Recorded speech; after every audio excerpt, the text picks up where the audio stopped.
Никакой оттепели я не вижу. Светлану Бахмину выпустили,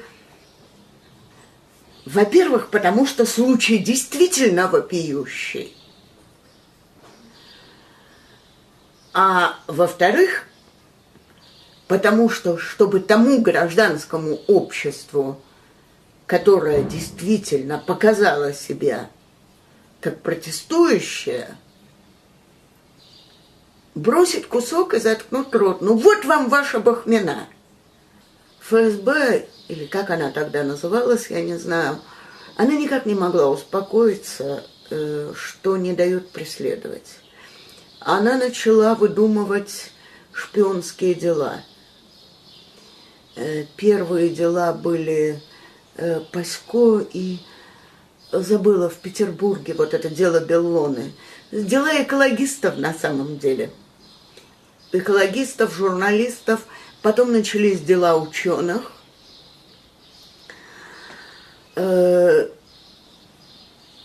Потом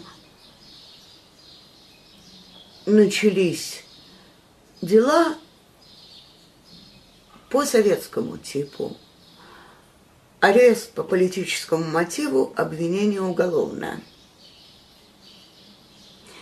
С одной стороны, это были дела национал-большевиков, которым я никак не симпатизирую, но их арестовали, людей в Горьком, а потом и их лидера Лимонова, по обвинению в подготовке взрывов. Никакой взрывчатки у них не было, ничего не было. Вот. Потом дело Ходорковского. Я помню, одна моя здешняя подруга, в свое время крупная антисоветчица, сотрудник «Радио Свобода», сказала мне: вы что с Буковским, с ума сошли? Подписываете письмо, чтобы Ходорковского признали узником совести. Я говорю: как, а он и есть узник совести. Чистый.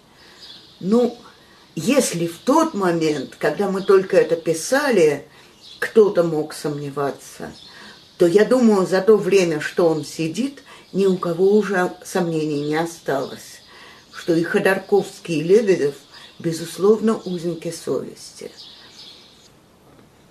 На самом деле, все, чего я жду, это не от власти, а от людей. То есть от того самого гражданского общества, которого как такового у нас нет, но есть масса его очагов и ячеек, и которое господин Путин в свое время решил строить сверху, создал для этого общественную палату и так далее, и какие-то форумы, там, кворумы,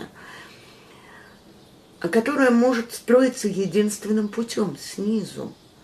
Гражданское общество могут построить только граждане. Вот чем больше людей в России станет гражданами, действительно гражданами, чем больше людей в России обретет свое личное, а вместе с ним это естественный следующий шаг и гражданское достоинство,